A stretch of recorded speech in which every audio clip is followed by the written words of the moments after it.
Good afternoon, Hotep. Assalamu alaikum. My name is Dr. RUNOKO Rashidi, and I have the good pleasure this afternoon of being at the Universal Charter School in Philadelphia, and we're recording a new video, DVD, which is entitled, Who is the Original Man? It's designed to look at every geographic region in the world and to identify African people as the original people, as the aboriginal people of the planet. Now, a bit of background about myself. My name is RUNOKO Rashidi. That is an African name. RUNOKO is from Zimbabwe. Rashidi, of course, is from Tanzania. And I think that that name represents a kind of a Pan-African character that I try to embody.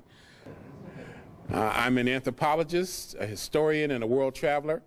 I've now had the good fortune to visit 70 different countries, and all of that is in search of the African presence. I look at the African presence as the basis of humanity. Africa is the birthplace of humanity, number one. I look, number two, at Africa as the birthplace of civilization, high culture, agricultural science, metallurgy, urbanization, scripts, writing systems, and then Africa as a continent that was invaded, subdued in many ways, Africa's children captured and dispersed through the world.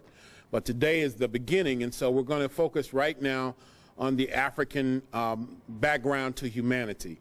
Now, to begin with, in Africa itself, you find the remains that you see on the screen before you of Dinknesh. Europeans call these bones Lucy. That means you are wonderful. And these bones were found in 1974 in the Afar region of Ethiopia. They are approximately 3.4 million years old. There are other sets of bones that have been found since these were located in places like South Africa, closer to 4 million years old, in Kenya, 4 million years old, but more recently in Chad, and these bones are anywhere from 9 to 12 million years old. And these are not modern humans. They're called Australopithecines, and you have different species of Australopithecines. You have Australopithecus afarensis, for example, those are the remains of Dinknesh, and you have others.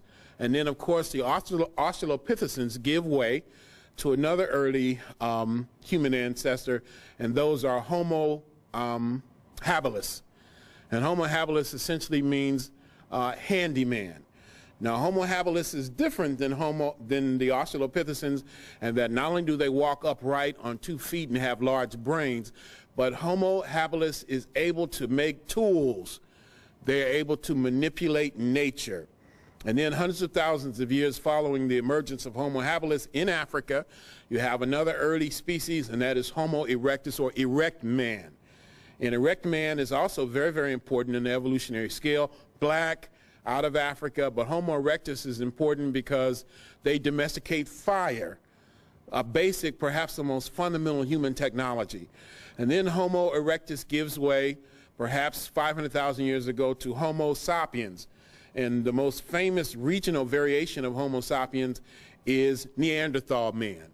The most famous regional variations of Homo erectus is Peking man, or Beijing man, and Java man, found and dated in China about 500,000 years ago, and in Indonesia about 250,000 years ago. And then finally Homo sapiens gives way to Homo sapiens sapiens, or modern man. We call that species wise man. But we wanted to begin with this particular slide. And then we have the cover of a Newsweek magazine from the late 80s, early 90s, and it says The Search for Adam and Eve, and its subtitle, Scientists Explore a Controversial Theory About Man's Origins. This was controversial, particularly at that time, and this controversial theory, which is more fact than theory, was based on studies of DNA. Now, these DNA studies began in the middle 1980s with studies of what is called nuclear DNA polymorphisms, and that gave way to studies in the late 1980s of mitochondrial DNA, which can only be traced through the genes of women. And so here you have a magazine with the major article devoted to that. And this is supposed to be a depiction of Adam and Eve in the Garden of Eden with Jerry curls, no less. I didn't know African people invented Jerry curl, a Jerry curl activator, but if Newsweek says so, it must be true, right? Anyway, this is a very interesting piece. The one thing that certainly would be different in addition to the hairstyle in reality is that they would have been much darker. I think that they're still in aversion to dark skin and tightly curled hair, what I call fair skin and good hair. And that means I'm looking at it from my perspective. I think Dr. Wade Nobles in San Francisco State University likes to say something like, the essence of power is the ability to define someone's reality and make them live according to that reality. Let me repeat. The essence of power is the ability to define someone's reality and make them live according to that definition as though it is a definition of their own choosing. And so other people have defined for us what it means to be beautiful. Imagine that. Our standards of beauty are defined by people who do not have our best interest at heart. Even things like what it means to be happy, what it means to be successful, all of these things are definitions that are imposed upon us from outside. And I think that this picture is a personification of that. And then you can see the snake curled around the tree. And then the next image we have takes us to the Nile Valley. Now this presentation, once again, is called Who is the Original Man? But there, as a prelude to it, I also want to introduce the concept of blackness of ancient Egypt, or the Nile Valley, because African people, before we get to the other parts of the world, peopled the African continent as well. And here you can find a photograph of the Great Pyramid of Khafre. Khafre is the son of Khufu, and the Pyramid of Khufu, also called the Great Pyramid, is the largest pyramid in antiquity. There are about 118 pyramids in Egypt alone. Now we'll save most of this for a special presentation just on the Nile Valley itself. I want to do something special just on the royal dynasties of ancient Egypt, but I thought that we could kind of begin the major portion of our presentation with a look at these images right here. This one, again, is the Great Pyramid of Heru, or Pharaoh Khafre, in Dynasty 4, about 2575 BC. Almost 4,600 years ago. And in front of it is the monument that we call Horemheb, or the Great Sphinx, which has the body of a lion and the head of the king. It's 200 feet long and about 70 feet high. And this is also included in a presentation that was done by the great filmmaker Bob Lott in Philadelphia, and it's called RUNOKO Live in Egypt. So this is just a brief synopsis of that. And then we can see this modern falsification of history. This is the Luxor Hotel in Las Vegas, and it really is a travesty. It doesn't even look right to me. But anyway, we move from this to this. Something's not right. But this is, I think, what most people imagine ancient Egypt looked like, or this would be a representation of ancient Egypt. Now let's move on and just see these images from ancient Egypt. Now we know the ancient Egyptians were black people. They were African people. In fact, the name of the country is Kemet, which means the black city or the black community. But blackness also has a symbolic significance too. And in ancient Egypt, it would appear, based on the studies of art historians, that the color black represented divinity. That in fact, the color black represented the color of God in ancient Africa. So let's look at a few of these. This, for example, is the great monarch Nefertari-Mentuhotep II of Dynasty 11. This takes us to about 1995 BC, or before the Christian era, almost 4,000 years ago. And then this beautiful image of one of our favorite personalities from antiquity, antiquity just meaning ancient times. This is the great Amos Nefertari, wife and queen of Amos I. She is the co-founder of the 18th dynasty, which has been called the greatest royal family to ever mount a throne. And you can see here in this image, which is in the Egyptian Museum in Berlin, this image of Nefertari-Mentuhotep II is actually in the Egyptian Museum in Cairo. This one takes us to Berlin. Now, one of the big topics that we have in our community today is the subject of reparations, and it should be much bigger. Now, reparations means different things to different people, but to RUNOKO, the historian, it also and race man, it also means the restoration of our cultural heritage. That means we need to take an inventory of where our stuff is in order to get it back. This image is in Africa. It's in Luxor, Egypt. Luxor is my favorite part of Egypt.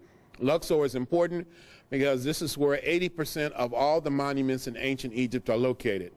And this is an image of God Amen, Amun, Aman, which means the invisible one, the unseen one, the hidden one.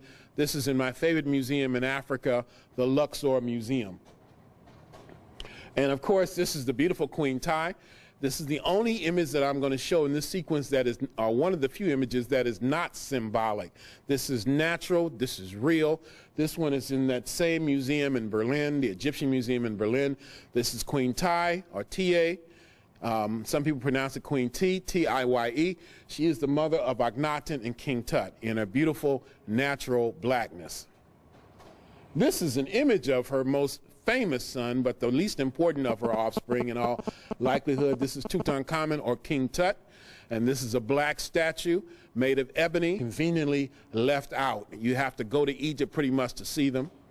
And then, of course, this image of an African queen from Dynasty 2021. Her name is Cairo Mama, and this image is in the Louvre, the National Museum in France. And you have two images here as we wind down our brief segment on Egypt. This is a sister whose name escapes me, but this is another African queen from Egypt in Dynasty 2021, and you can see the remains of an African woman, not a mummy, but an African woman who has been mummified, the mummy unwrapped and photographed. Particularly the hair, I think, draws our interest here, and you can compare this image from antiquity, 3,000 years ago, to this image of today. A black woman from the south of Egypt, more likely in the part of Egypt that we call Nubia. Nubia is a geographic location in southern Egypt and northern Sudan. And finally, two more. This is the king known as Taharka. He's mentioned in the Old Testament, I think, on 3 occasions. He led an army to Jerusalem to save his Jewish allies. He is king of Kemet and Cush, the dominant region to the south of Kemet, or ancient Egypt. And here he is portrayed in all his black glory. You see the noses knocked off, and we'll save that story for another presentation, the missing noses of African people. In fact, that might be the name of a future presentation, Africa's Missing Noses. And finally, this one of Jesus the Christ. This one is called Christ in Glory, painted black. As far as I know, this is the earliest known depiction of Jesus in existence. This is in the Coptic Museum in Cairo. You see an image of Jesus emerging from his tomb after the crucifixion. If you look very closely, you can see blood in his hands where he was nailed to the cross. Also on his feet, which are not portrayed in this image. And you can see 11 of his disciples. The one pointing to Christ's side is St. Thomas, who we call Doubting Thomas. And here you can find Jesus with a natural hairstyle, an afro, and fair skin, black skin. So these things are important, and I wanted to just set the tone for the rest of the presentation by looking at these clearly black images, ethnic and symbolic, from ancient Egypt. Now let's look at some of African people today and the various parts of Africa that they are found in. For example, if we go to southern Africa, you can see different groups of people. Of course, if you go to southern Africa, you can see the Xhosa, you can see the Zulu, you can see the Ndebele. But there are much more ancient groups of people, 2 of them in particular. One is called the Nama, and the other is called the San. These are the San, also called Bushmen. And these are very ancient people whose history in southern Africa is perhaps 40,000 years old or more, probably older than that. I would suspect more like 100,000 years. In fact, they've recently found in southern Africa, just within the last few weeks, evidence of the oldest ritual, the oldest religious ritual in the world.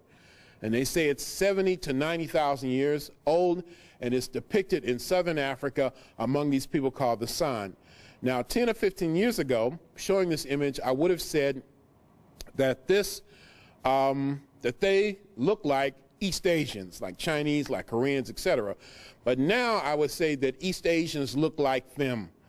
And there's a good reason for that, because these folk like this are the original people of Africa and Asia, or at least very ancient people. And then we see something very similar with this San woman right here. And this is interesting because it shows that not all black people are dark. Some black people are naturally light-skinned. It has nothing to do with racial intermingling. Again, we're talking about the original man, the original woman, original humanity, black, coming out of Africa. And here is an adorable picture. I think I got this photograph at an airport, I believe in Johannesburg, South Africa.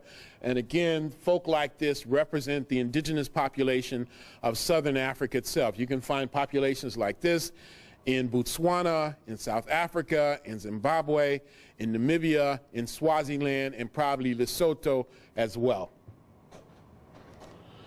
This image takes us to another part of the continent of Africa, and this image, of course, is from Mali. This is a beautiful young lady from Mali, and Mali is particularly important to us because this is, Mali has 3 ancient cities. You have a city called Gao, G-A-O. You have a city called Djenné on the course of the Niger River. And one of the most important things as we study Africa is the river systems. If you understand Africa's rivers, you can understand African history.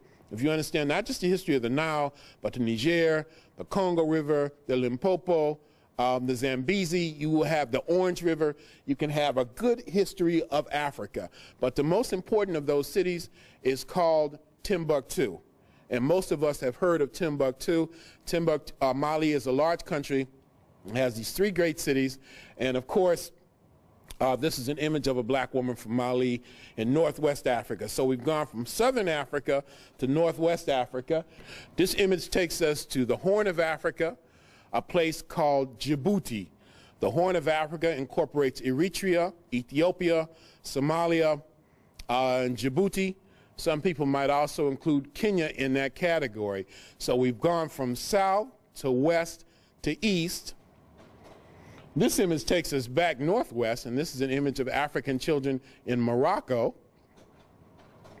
And here's one of my favorites, fair-skinned daughters of Africa from the country called Senegal. Senegal also has a very rich history, and many of us probably came, or there's a likelihood that many of us came from there, or perhaps we came from Guinea or Ghana or Nigeria, all in that region in West Africa. Now, what I'd like to do now is to move directly from Africa itself and begin to examine the African presence around the world. For example, this image right here takes us to Syria. And this image is in Western Asia. And we're moving into a part of Asia that we sometimes call the Middle East, although some of my Hebrew Israelite friends tend to call it Northeast Africa. This one is an image of a Syrian nobleman. This image is about 2,000 years old. This is in the National Museum, literally sitting on the floor in a corner in the National Museum in Damascus, Syria. And this image here takes us a bit farther, actually a little farther south than Syria. These are Jews. Actually, these are captured prisoners of war, Judeans. This takes us to about 800 BC, and this image is in Israel. Actually, this is a series of bas-reliefs, stone carvings, and this is in the British Museum, the National Museum, the prestigious National Museum of the UK, or certainly England. And this one is Jewish prisoners of war. This image is of Ishmael. Ishmael is a traditional ancestor of the Arabs.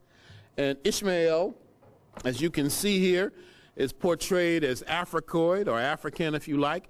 He is the son of Ibrahim and an African woman, or Abraham if you like, and an African woman named Hagar, a sister, a black woman from Egypt.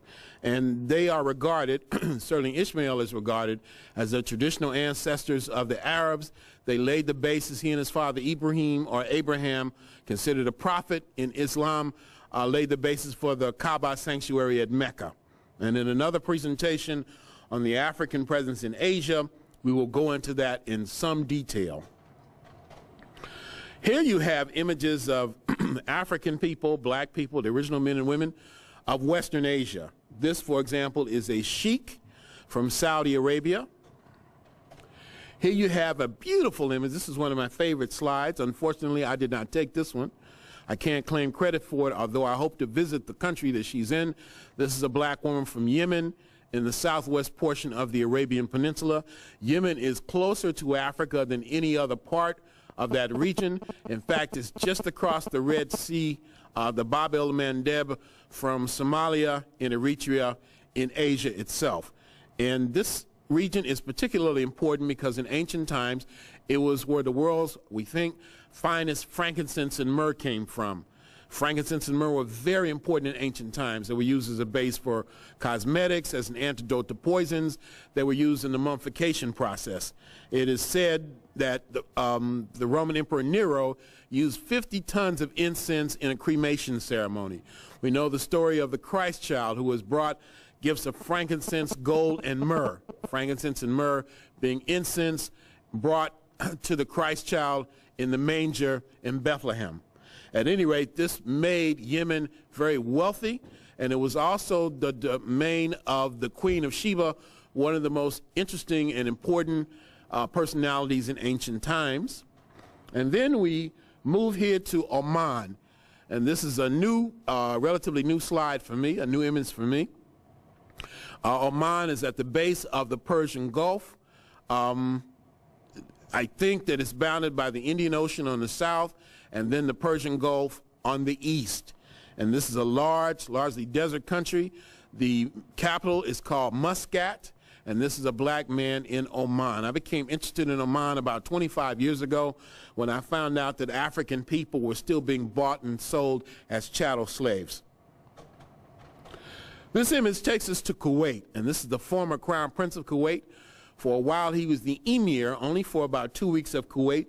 He is a black man. He's a member of the Al Saba family in Kuwait. I don't know if he sees himself as black or African or Arab. Certainly, he probably personifies all of those things, as well as being a Muslim by religion and way of life. This image, of course, takes us to Palestine, the Palestinian territories. This is a sister, a black woman from Palestine. She is also a former law student at Howard University. And since we're dealing with the Palestinian territories, we might as well have at least one image of a black woman in Israel itself. Now, you have different black populations, different African populations in Israel. Some of them are quite recent. They come there as a result of the airlift from Ethiopia, taking the Beta Israel, also known as Falasha, out of Ethiopia into Israel. But you have other black populations that are probably the original people there. We know that the first culture of Palestine, Israel, is called the Shukbah culture, S-H-U-K-B-A-H. This culture is at least 10,000 years old. We've examined the skeletal remains. They are clearly Africoid. So you have a very, very ancient African presence too. And certainly in this region, you have populations like the Canaanites, you have the Phoenicians that have a black base. And then we go a little further east and we look at the African presence in Iraq. Africans have been in Iraq for a very long time. You have an African civilization in Iraq called the Sumerian civilization.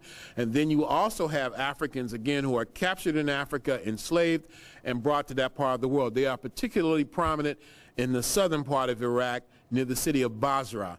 And even now, I would say that the black or African population in Iraq is about 10 to 15% of the total population. Now, I call these black men and women, these Africans, the invisible people, because we seldom see them in the news, we seldom see them on TV, we seldom see them in the print media. But we have the evidence of anthropology and archaeology. You have eyewitness accounts, which means you have historical accounts. So we mesh these things together, these various scientific disciplines, in order to reconstruct the history of African people. Because the reconstruction of the history of African people is essentially the reconstruction of the missing pages in world history. We are trying to look at the role of people of color in general in history. We're specifically looking at the role of African people, who I think are the most maligned, the most neglected people in human history. But we're also looking at the role of women. So that it's not just his story. Women have also, in many ways, been written out of the history books. And we are trying to reconstruct a history that is not, as Napoleon Bonaparte, the racist emperor in France 200 years ago, was wont to call it, a fable agreed upon. Now, this image takes us to South Asia. We're moving rapidly.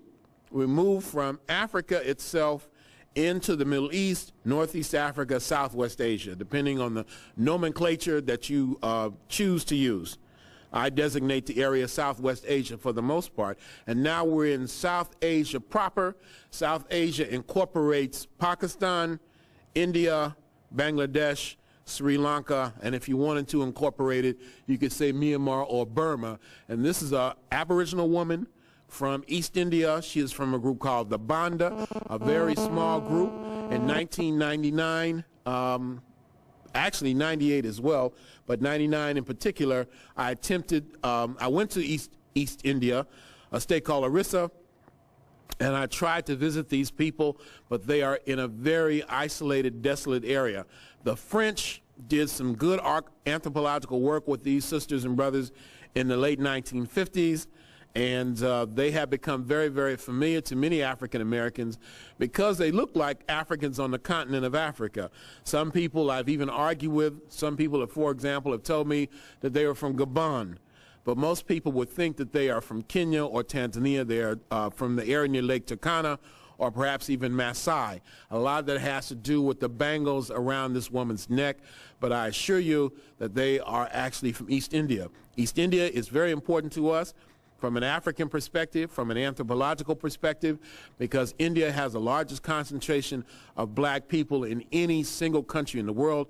India has approximately 300 million people of African descent. And in the course of this presentation, of course, I'm using the words African and black as synonyms interchangeably. Let's look at a few more. This is an image, a photograph that I took in what's called a basti, B-A-S-T-I. This is a black community outside on the outskirts of the city of Bhubaneswar in East India in the state of Orissa. If you want to know your geography, Orissa is going near the East Indian state of Bengal, also near the East Indian state of Assam and Sikkim as well. And again, this is what the original people look like. These are the first people of India. Humanity is born in Africa, and those Africans began to filter out of Africa, I think maybe 150,000 years ago, perhaps earlier than that. And again, we know a lot of that based on studies of DNA. We know that the populations of Asia have African DNA, and they filtered into India, and they were the first people there. Before the first civilization was built, you have these black folk. Now, this image is RUNOKO RASHIDI in the middle. I get in most of my slide presentations. Why should this be an exception? And here I am, the anthropologist. This image takes us to southwest India in the state of Kerala, outside the city of Cochin. This is deep in the rainforest. We had to drive the better part of a day to get there. Myself, my guide, 3 translators, and a security person to drive into the rainforest, into the jungles of southwest India to meet these black people here. They tend to be very small, very gracile, that is to say, small-boned people. The average height is probably less than 5 feet tall. And of course, it was one of the most fascinating anthropological experiences I've ever had. Now, this image takes us to another part of Asia, and one of my favorite places in Asia. And of course, this black woman is from Cambodia. And specifically, she is called an Apsara. You spell that A-P-S-A-R-A. And she adorns the temple walls of the largest temple complex in mainland Southeast Asia, that temple complex being Angkor Wat. And this is what the images on the outside of the temple look like. Black women with what we would today call locks or braids, big, beautiful lips made for kissing, and the nose is knocked off. And again, this is very similar to what we see in ancient Egypt. We'll have to do a presentation at some point that focuses on the missing noses of African people. This image also is in the Angkor Wat Temple, but instead of the outside walls, this is in the Holy of Holies. This is the innermost sanctuary of Angkor Wat Temple. And this is a bodhisattva. This is a person who has received or who has achieved a state of enlightenment similar to the Buddha himself. But a bodhisattva is different from a Buddha in the sense that the bodhisattva has chosen to remain among the world of men and women to help others achieve enlightenment, achieve nirvana. And here you can see a coal black image with happy-to-be-nappy hair and Africoid features. And this is how the deity is worshipped in Cambodia. This is my actual photograph. You can go there and you can see Buddhist nuns and Buddhist monks prostrate themselves before this deity. This is one of my favorite images from Southeast Asia, if not the world itself. And this image is again in Cambodia, I would say perhaps 10 miles from the Angkor Wat Temple. This is the entrance to an ancient city in Cambodia built by a group of people called the Khmers, who adored their beautiful black skin, burnished bronze skin they call it. The city is called Angkor Thom, not Uncle Tom, but Angkor Thom. And I took this photograph myself. I liked it so much that we used this to adorn the cover of my most recent book, which is called 100,000 Year History of the African Presence in Asia. This is my first French language book. Now, and again, this is another really important image for me, RUNOKO RASHIDI personally. This is an image of the Buddha from Vietnam, and this one is in a special museum in France called the Musée Guimet. This museum is devoted to nothing but Asian artifacts.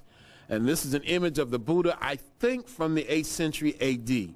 And I like this image so much that when I go to France and when I go to this museum, I actually come and speak to this image. When I see these images in the museums, it's as though I'm greeting old friends and family members of mine. Indeed, I think I'm an old soul too. But it gives me just tremendous pleasure and a sense of serenity to be in the presence of these images.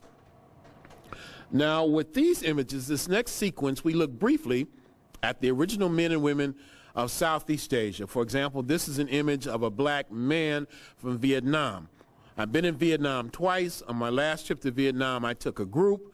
I kept asking the guides, what about the black people of Vietnam? And the guides, I had 4 of them, kept saying, there are no black people in Vietnam. I said, okay, what about the Africans in the history of Vietnam? They said there'd never been any Africans there. In the museum in Ho Chi Minh City, formerly known as Saigon in Vietnam, we saw this particular image hanging on a wall. I took a photograph, which I was not supposed to take, but of course that didn't stop us. And I told the guy we were with in that part of Vietnam, which is the southern part of Vietnam, I said, these are the people that we're talking about. And he said, oh, that person is not black. That person was just in the sun too long. Or I would say something like that, and they would say, it's just a bad photograph. There's a shadow over the photo. The Viet people are as racist in their worldview as anybody else. They are in what we might call in modern-day America in denial about their own ethnic heritage. The black people in Vietnam, also known as Cham, were the ones who were there when the Viet came down from China 1,000 years ago. This image is a fairly new image, and this is provided to me by one of my students, a sister named Miss Hamara Holt, lives in New York City, in Harlem to be exact. This is an image of a black woman and her 2 children in Malaysia, and specifically northern Malaysia. I hope to visit Malaysia in 2007, and this is just across the border. These are images of a black woman and her child in southern Thailand. So these are the original people in that part of the world. And then this one, of course, takes us to the Philippines. And all of these black populations, short in stature, make up the original people in that part of the world, and they are slowly disappearing. They're being absorbed into larger populations. It's interesting, too, that the last Miss Filipino, or Miss Philippines in the beauty pageant, was a black woman of short stature just like these. These people are commonly called negritos or eta. These are pejorative words. The word negrito is a word introduced by the Spanish, which simply means little Negro. The word eta is a Tagalog word. The Tagalog are the majority population of the Philippines today. It means filthy. We call them Agta, A-G-T-A, and that's what they call themselves. And the word basically means simply the people, as if they were the original people. They are very clear about who they are and what their history is in the Philippines. They don't see themselves as African.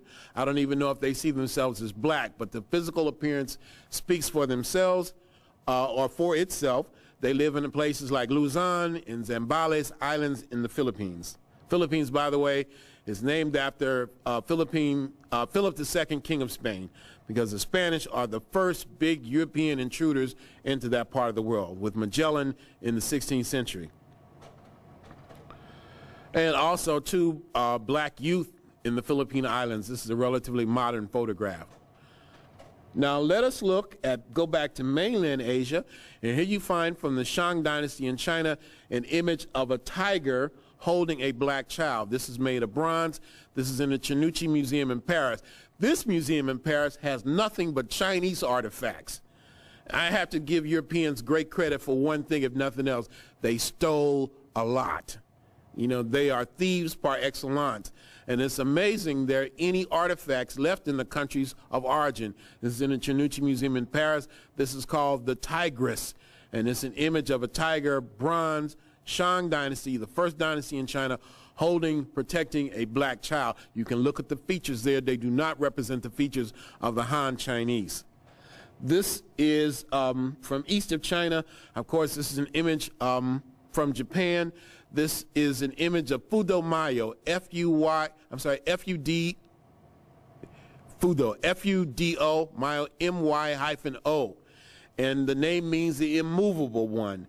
And Fudo Mayo is one of the 5 wisdom kings in Japanese mythology. He is patron deity of the samurai, the aristocracy of Japan. There are 2 proverbs that have been used to suggest an African presence in Japan, a black presence in Japan, used by no less than the great Dr. Sheikh Anta Diop. One of those proverbs is, to make a good samurai, you must have a bit of black blood. Another rendition of the proverb by a Swiss author, a book published called Race and History, 1926, and the proverb reads, to make a good samurai, half the blood in one's veins must be black. And we have some knowledge introduced by a European author named Alexander Francis Chamberlain, I think in 1911 or 1914, in a publication called the Journal of Race Development, that shows or argues that the first shogun, a military general, military ruler of Japan, was a black man, Sakanoye Tomomiraro. This is also from Japan.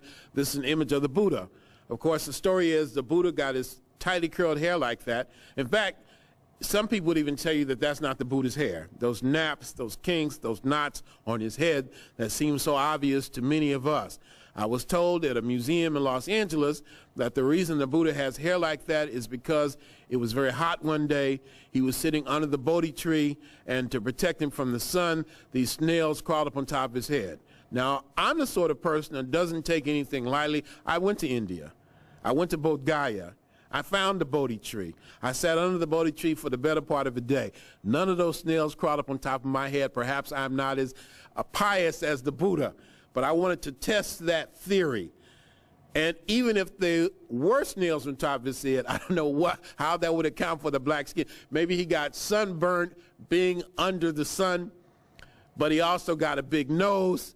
He got wide cheekbones, or what I think Dr. Robinson calls, I think he refers to majestic lips and nose or something like that. The great Dr. Edward Robinson that I've had the privilege to be with this afternoon in Philadelphia. Now, this takes us to Europe. We're winding down now. We only have 2 regions to look at, one being Europe, and I tend to lump Europe and Asia together because Europe is not a continent, contrary to what we were taught. Europe and Asia go hand in hand. We should refer to it as Eurasia, and the Europe part is a smaller portion. And of course, this is an image from ancient Rome of the second of 3 African popes. I believe that this is Saint Miltiades. The first pope is Saint Victor. The second pope is Miltiades, and the third is Saint Gelasius. All of them were distinguished in one way or another. If we look at the history of the original man in Europe, we have African people moving out of Africa. They are transformed by the ice ages. They either perish or they are forced to acclimate, and so you have a person who loses their melanin content. Their skin grows much lighter because the sun literally goes out. The hair on their body grows longer and kind of cover them like a mat because of the intense cold. You have the nose growing longer and thinner so that they're not breathing in that cold Arctic air that would freeze their lungs. So the original man in Europe either perished or went back to Africa or a warmer climatic area, or adapted, mutated, if you will, and became the white man of today. There's only one race, and that's the human race, which is born in Africa, black skin, happy to be nappy hair. She, he is the mother of us all. I say he, she, because we tend to, in the Western world, identify man as the originator. But in reality, we know that the female is the only one who we can trace that mitochondrial DNA from. This image, again, we're just looking at Egypt very briefly, because what we know about the original man in Europe is through skeletal remains. But I wanted to show at least 3 or 4 images to show that not only was the black man, the black woman, the original man and woman of Europe, but that they came back again and again and again. When we talk about the Dark Ages in Europe, we're hitting closer to home than most of us are prepared to acknowledge, because the Dark Ages reflects a time when the African star over Europe was in its ascendancy, and Africans had not been reduced to servants and slaves. This is Saint Maurice, or Maurice. This is an image of an African saint from Egypt, from the Thebaid area. He is a member of the Roman army. There's an uprising in Switzerland around 300 AD. The Roman emperor, I think Maximus or Maximian, sends an army to suppress this revolt. Saint Maurice is the head of that army. It's called the Theban Legion. This is a historical fact. When Maurice ended up in Switzerland, he realized that the people he was supposed to suppress were themselves Christians. And he, being a Christian, decided, I cannot harm my fellow Christians. And so he was beheaded. The Theban Legion was decimated, and he became identified as a saint. And important people in history like Charlemagne, for example, revered this African saint. This is an image of Saint Maurice placed in front of a church in Magdeburg in eastern Germany in 1240 AD. This one takes us to southern Europe, and these are the people called the Moors. The name Maurice means like a Moor, Saint Maurice, like a Moor. But the original Moors, the word Moor means black. It means scorched. It comes from the Greeks and the Romans, and you have an image of Moors' heads on these flags. This one in particular, I'm not sure if it's from Sicily or Sardinia, but many of the flags of those island countries or those island regions in the Mediterranean reflect the Moorish presence. You can find one, for example, in Corsica, essentially identical to this. Corsica is where Napoleon came from. And this image is one of the Black Madonnas, and we could do another presentation too with Mr. Lott, and that presentation would be called The Beauty of Blackness. And this would just reflect images of black people, black saints, black deities in the ancient and modern world. This one is a Black Madonna child from Switzerland. And of course, this is a Black Madonna child from the Kremlin in Moscow in Russia. I actually took this photograph myself. And then you have a black man from the Caucasus Mountains. This is a black man from the Caucasus Mountains in what is now the country called Georgia. Not Atlanta, Georgia, but Georgia in Europe, Asia. And here you have a black man on in the southern slopes of the Caucasus Mountains and the eastern shores of the Black Sea. So you could even argue that the original Caucasians were black people. This deals with the black presence down under, in the land down under. Of course, this is a black child with a wallaby in Australia. Sisters and brothers there are commonly called Aborigines or Aboriginal, which just means first. They told me they've been there for 120,000 years. They are the most spiritual people I've ever encountered. They tend to have naturally straight to wavy hair, in some cases blonde and red hair. And they have been almost decimated, almost wiped out by the Europeans who invaded Australia at the end of the 18th century. We'll show you 4 images from Australia. Here's one. This is 2. Everybody likes this one. Nice black and white photograph. And another one who looks like my daughter. And finally, an image of a black boy in northern Australia. They call these saltwater people because their proximity to the sea. And this young child, this brother is engaged in a rites of passage. These images take us to New Guinea. Looks like Theodore Pendergrass. And this is an image of a fair-skinned black woman from the Solomon Islands. Remember, I'm using these terms based on my perspective. Me being black, I would like to think of other black people as having fair skin. That's good skin. Fair meaning good. And then you have this image also from the Solomon Islands with this sister that looks like a Tina Turner lookalike. Another image of black women, black girls from the Solomon Islands with beautiful natural Afro hairstyles. This one who looks a lot like Dick Gregory, also from the South Pacific. Here's an image of a black man from Fiji in the 19th century. This is a Fijian woman who looks a little like Jill Scott. Since I'm in Philadelphia, I can say those things. Another child from Fiji. Now, this is fairly rare. but it does happen. Black people with naturally blonde hair and blue eyes, unmixed. It may have something to do with the sunlight. It may have something to do with the combination of the sunlight and the water that they're in a good portion of the time. All of these sisters and brothers from Fiji say they come from Africa, and they're quite proud of that. And finally, yours truly with a Fijian chief. I told him I came from Africa. He said, I want you to come to my village, live here, and learn and teach history. It was a great honor, but of course I had to decline. I did eventually come back. This one takes us to Polynesia. In the Pacific Islands, you have Melanesia, you have Polynesia, you have Micronesia. Melanesia being the black islands, Polynesia being the many islands, and Micronesia being the small islands. And this is an image of a black woman and her child from New Zealand. She is from a group called the Maori. Here is the royal family of Hawaii. I think this is 1859. And this is King Kamehameha I, the most distinguished of all the Hawaiian monarchs. He is a person that united the Hawaiian Islands in the early part of the 19th century. He is a very large man, about 7 foot tall, about 350 pounds. Finally, last chapter takes us to the Americas. This is an Olmec head, O-L-M-E-C. This is not what the people call themselves, but this is what they have been designated as by archaeologists. And the Olmec are important to us. They're like the Shang dynasty in China because they represent the original civilization in the Western Hemisphere. More and more people are beginning to say that the Mayans coexisted with the Olmec. But anyway, what we know about the Olmec in Mexico, in the Gulf, San Lorenzo, Tres Zapotes, La Venta are the 3 most important archaeological sites.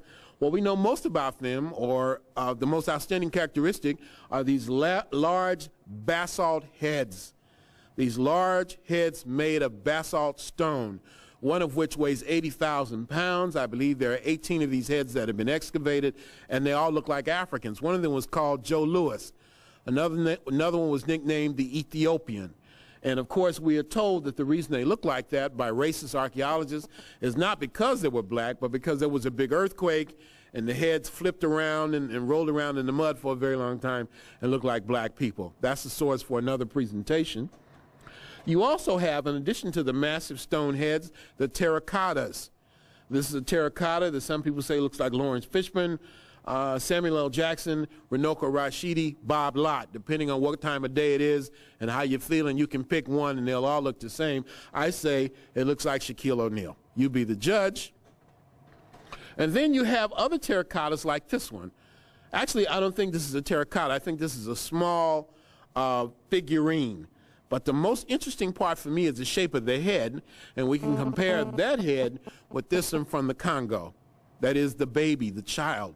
And you can see certain things that represent a cultural affinity or cultural similarity. And again, we're talking about the original people, and we know the original people of the Western Hemisphere were African people or African descendant people, just like they were everywhere else. You have this image from pre-Columbian America in Mexico of the black child, kinky hair, brown skin, and I used my nephew, Donald Strong, in Los Angeles to compare. Finally, you have this image from Belize. This is a bowl. It's classic Mayan. It's 500 AD. It's from the classic Maya period. It's 1,000 years before Columbus. It's in the National Museum in Belize. And you can see there images of African soldiers in either leopard skin or jaguar skin going into battle with full suits of armor. This one is from Peru, and this represents a culture in Peru called the Moche or Mochica before the Inca. This is a black saint in Peru. This is Saint Martin de Porres, who may have been born in Panama, but we find the greatest veneration of him in Peru, and he is the patron saint of the poor and downtrodden, which would make him particularly popular among African people in Peru, in Bolivia, in Ecuador, and other parts of South America. Most of the time, I think when we think of South America and African people, we think only of Brazil. But in every country, you can find an African presence with the possible exception of Chile, and I'm sure if we dug far enough, we can find Africans there. We know that African people in the slums of Buenos Aires invented the dance called the tango. And finally, 2 more. You have this one of an African youth in Mexico eating a mango. Africans were brought into Spain as enslaved people. Of course, they were the original people. The last image for today, and who is the original man, who is the original woman, who is the original humanity, comes to us from Honduras. And the black people of Honduras represent different groups. They have one group called Creoles, but you have another group that represent a population that can trace its lineage to that part of Central America hundreds and hundreds and hundreds of years ago. They're called Gariganu, Garifuna. They have their own cuisine, their own religion, they have their own history. And they say they came to America before Columbus. We are the original people. African men, African women can lay claim to being the original lineage of humanity. That humanity is birthed in Africa, and if not for the migrations of these African people, sisters and brothers, the rest of the world would have remained devoid of human life and would in fact have been a human desert, and Africa would be the only populated continent in the world. So we have a history that is second to none. We have a story that is second to none. In fact, you might say we have the greatest story that has never been told. And we are in the process now of telling that story. African proverb says, until the lion has his historian, the hunter will always be a hero. And now we have our historians, and we intend to tell our story without apology. Thank you very much.